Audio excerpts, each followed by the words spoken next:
अब आप लोगों के पास में जैसे ये लास्ट फॉर्मूला था, अब देखो इसमें और कुछ नए नए फॉर्मूलाज आएंगे, उन फॉर्मूलाज के बारे में बात करते हैं। ध्यान दीजिए, अभी मैं लास्ट जो नंबर लिखा था बताइए कौन सा था फॉर्मूला का?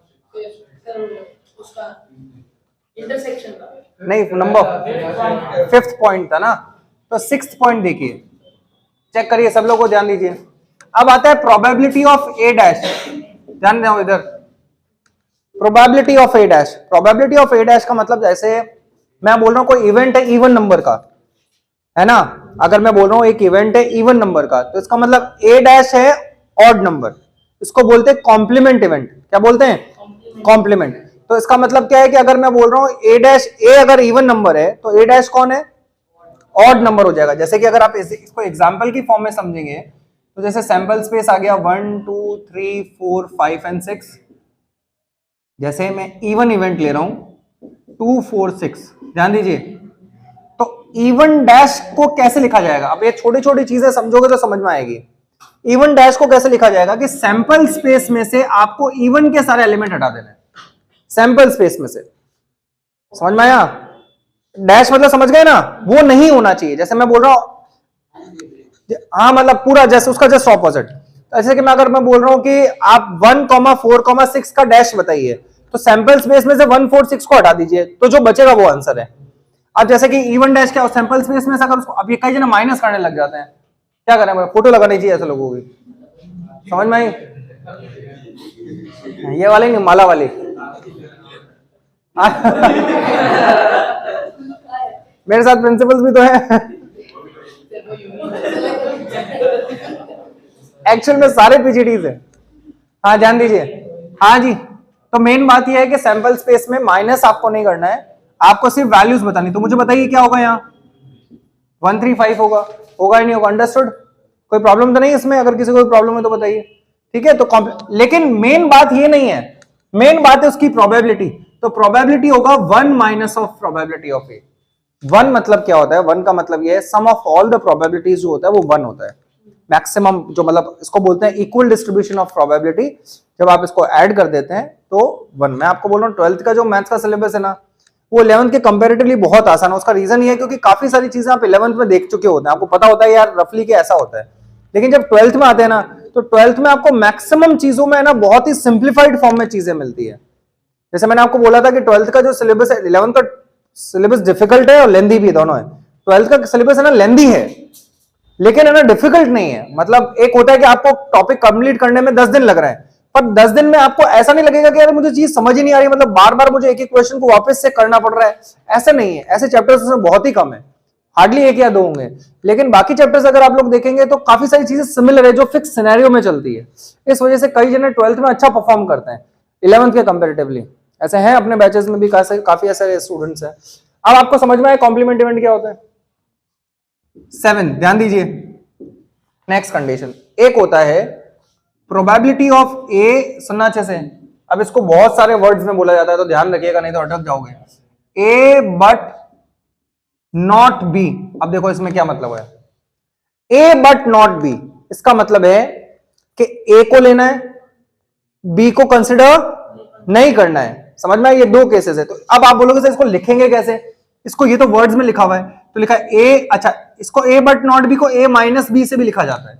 मतलब ये सब अलग अलग तरीके बता रहा हूं कि ये आ जाए तो एक ही बात है, ये आ जाए तब भी वही बात है। अब एक और, ए और नॉट बी मतलब क्या होता है भाई? नॉट वाला समझ गए आप लोग? वही ए का ए डैश होता है, तो बी अगर है तो उसका नॉट बी क्या होगा? B dash. अब सुनिए, मैं बीच में इंटरसेक्शन बना रहा हूं, अब बताइए, अब ये आपको मैं, आप इसको रटे नहीं इसलिए मैं समझा देता हूं। ए को लेना है, बी डैश लेना है। बी डैश मतलब जो एलिमेंट बी में नहीं है, बट हमें कंसिडर दोनों को करना है कि नहीं करना है? यस और नो? कंसिडर दोनों को करने का मतलब यह है कि जब दोनों के बारे में बात आती है तो हम लोग एंड लगाओगे या और लगाओगे? एंड लगाए। और एंड में मुझे बताइए कौन सा सिंबल यूज होता है? समझ लीजिए। अगर आपको ना समझ में आए तो फिर आप याद करने वाला ऑप्शन हमारे पास में, मैं आपको इसलिए बोल रहा हूं ताकि आपको ये सारी चीजें जो है ना वो वापस से मतलब रटनी ना पड़े।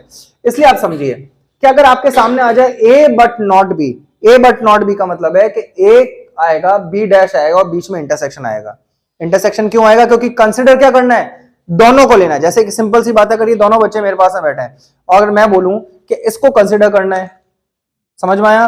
करेक्ट। और उसके बी डैश लेना है। अगर ये बी डैश लेना है तो इसका मतलब मुझे बताइए, मुझे उसको नहीं लेना है इसके अलावा, लेकिन ये और बी डैश में एट अ सेम टाइम मुझे दोनों कंसिडर करने के नहीं करने। तो जब दोनों के बारे में बात आती है तो आप और लगाएंगे या एंड लगाएंगे?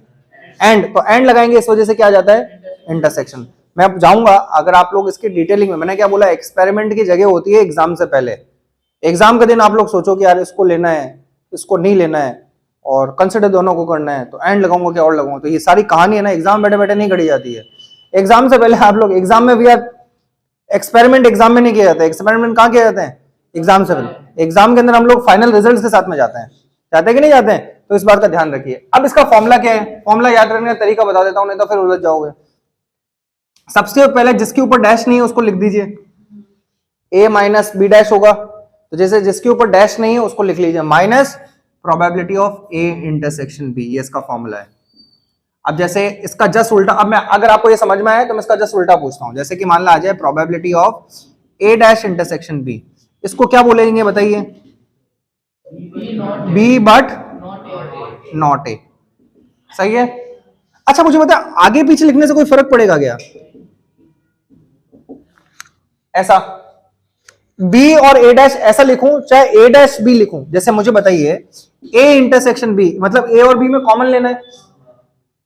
और अगर मैं b इंटरसेक्शन a लिखूं और b और a में कॉमन लेना है, दोनों में अलग अलग चीजें, एक ही आंसर आएगा। तो आप बस इस बात का ध्यान रखिएगा कि इससे कंफ्यूज नहीं होना कि आगे पीछे लिखा जाए। तो आपको पता चल, डैश किस पे है, a पे, और नहीं किस पे है, b पे।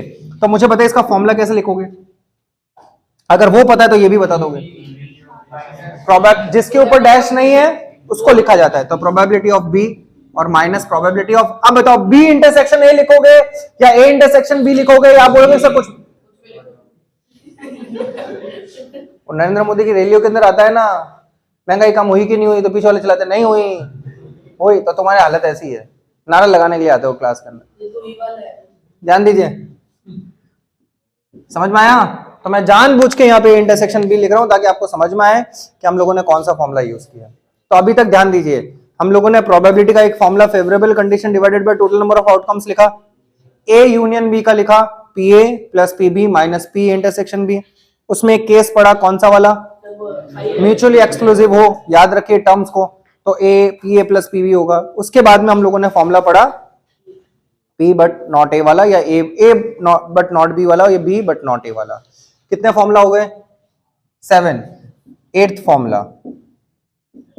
ये सारे है ना, मतलब हमारे एनसीईआरटी में भी है और आरडी के अंदर तो भरे हुए क्वेश्चंस है ऐसे के सारे, मतलब आपको इतने सारे क्वेश्चंस मिलेंगे इनके ऊपर जिसकी हद नहीं है, एक्स्ट्रा क्वेश्चंस में। मैं इसलिए सारे के सारे क्वेश्चंस आप लोगों को यहाँ पे बता रहा हूँ।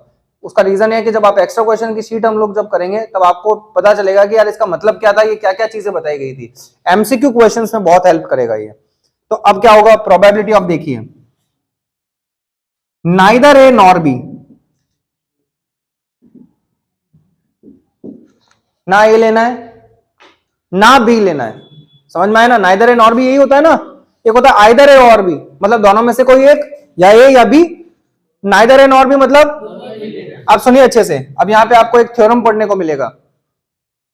थ्योरम का नाम बताऊंगा अभी मैं आपको। Probability of A dash, neither A, ना ए को लेना है बी को भी नहीं, समझ में आया ना? बट कंसिडर दोनों को करना है, तो बीच में क्या आ जाएगा? अब देखिए एक चीज आपको यहां पे समझ में आनी चाहिए। अब यहां पे एक थ्योरम पढ़ेंगे जिसको हम लोग बोलेंगे डी मॉर्गन्स थ्योरम। क्या बोलेंगे? कितना टाइम रह गया? 8 हो गए पूरे एग्जैक्ट, 5 मिनट्स है। चलो ठीक है, देखिए एक बार चेक कर लीजिए, तो उसका मैं कल वापस से रिवाइज करवा दूंगा। नाइदर ए नॉर बी हो गया, सुने अच्छे से, सेकंड से बता देना, फिर बोलना जरा बम फट जाएगा फिर थोड़ा। ध्यान दीजिए, तो जो थ्योरम का नाम है उस थ्योरम का नाम है डी मॉर्गन्स थ्योरम, है ना? D Morgan's theorem. De Morgan ये कहानी का कह के गए थे, कई सालों पहले कही थी, अब सुनिए वो होती क्या है, मैं कल वापस लिखवा दूंगा, पहले समझ लीजिए आप। डी मॉर्गन्स थ्योरम ने क्या बताया था कि ये जो सिंगल डैश है ना, अलग अलग डैश, उसको आप एक होल डैश में कन्वर्ट कर सकते हैं। मतलब वो ये बोल के गया था कि ए और बी जो है आप उसको ये होल डैश बना सकते हैं, लेकिन अगर बीच में इंटरसेक्शन है तो उसको आपको यूनियन बनाना पड़ेगा, और अगर बीच में यूनियन है तो उसको उसी को डी मॉर्गन्स थ्योरम कहते हैं। समझ में आ गई बात? भाई सिंपल है, अगर डबल डैश आ जाए, दोनों पे डैश हो जाए तभी डी मॉर्गन्स लगेगा, क्योंकि एक पे होगा तो फिर हम लोग कौन सा फॉर्मूला लगाएंगे, ए बट नॉट बी वाला। तो अगर दोनों के ऊपर डैश आ रहा है, तो दोनों पे अगर डैश आ रहा है तो वो बता के गए थे कि आप होल डैश बना लीजिए, लेकिन अगर बीच में यूनियन है तो उसको इंटरसेक्शन कर दीजिए, और इंटरसेक्शन है तो अच्छा। चलो इसके आगे फिर हम लोग कल करेंगे, बंद कर दो उसे।